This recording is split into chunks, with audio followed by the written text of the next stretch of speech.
Star Wars Jedi Knight Mysteries of the Sith Remastered version 5 has been released. However, I've released two separate versions, one with the JKGFXMOD and one with the OpenJKDF2 engine. So which one should you get? Well, if you can get the OpenJKDF2 version working on your computer, then I would stick with that one. The benefits far outweigh the JKGFXMOD version. First, we have in-game configurations with the OpenJedi version of the game. The configuration settings don't require an exe file or a .json file to edit. You simply install the mod, select what the settings you want in-game, whereas the JKGFX mod, you must open up a .json file, add the configurations, and for the FOV, you must check what exe you want to put in the .json file, whereas with the OpenJedi, you can basically just simply move a slider, so you can have an insane amount of changes, meaning you could have a giant, huge monitor, and all you have to do is just simply change the FOV setting to fit that monitor correctly. Although the JKGFX mod does have a better form of specific resolution, whereas in the OpenJedi version, you have to click on full screen mode, which will automatically adjust to your monitor size, but it's not necessarily foolproof and doesn't necessarily work with everybody's. So that is a drawback of the OpenJedi, where you can't just put in a specific resolution of your monitor. Another glaring difference is that in the OpenJedi version, there is no stuttering issues whatsoever, whereas with the JKGFX mod, it was notorious for having slow, laggy issues, and also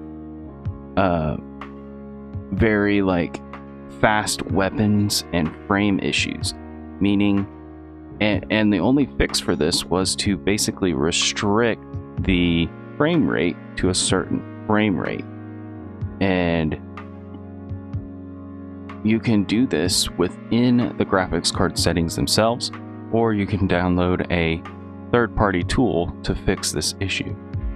But with the OpenJedi version, you don't have to worry about this at all. However, just in case, OpenJedi does have the settings to restrict the frame rate within the game itself. So that's kind of neat for the OpenJedi to do that, even though it doesn't really need it. Would be nice to actually have a setting within the JKGFX mod to restrict the frame rate, but I digress. Thirdly, the most glaring difference is, of course, the OpenJedi version is only available for Windows 10 or higher.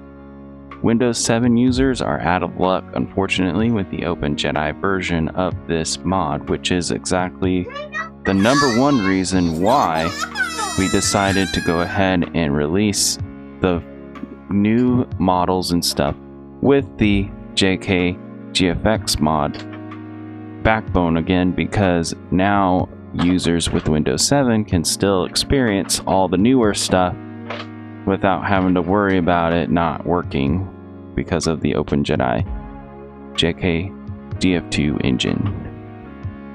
The fourth difference between them is that OpenJKDF2 was developed to support the 64-bit architecture of modern systems, whereas the JKGFX mod upgrades the game to the 32-bit versions. Both are very impressive feats, considering this game was originally created to only support up to 16-bit color depth. But the computers at the time could only push to about 8-bit when released. Later, of course, modders utilized that 16-bit potential to its max and created the Jedi Knight Enhanced mod. But what the heck does this all mean though? The bit in gaming refers to the CPU's data processing capacity, memory addressing, and color depth. As architectures evolved from 8-bit to 64-bit, games leaped from simple 2D pixel art to massive 3D worlds, allowing for more complex graphics, larger RAM support, and smoother gameplay. With OpenJKDF2 now adding 64-bit color depth, I feel we've only scratched the surface of what we can actually do to this game.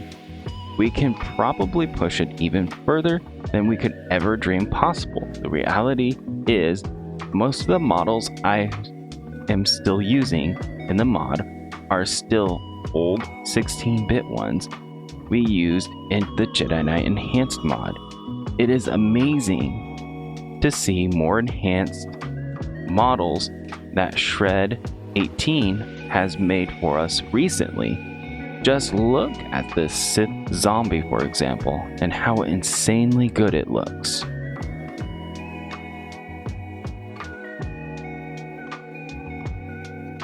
Lastly, we have the new Force Powers Plus mod only for the OpenJKDF2 engine.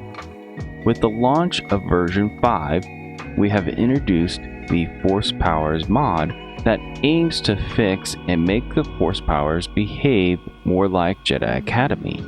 Unfortunately, this was built to work with the new OpenJKDF2 engine in mind, and therefore it is not backwards compatible with the JKGFX mod, or the vanilla version of the game for that matter.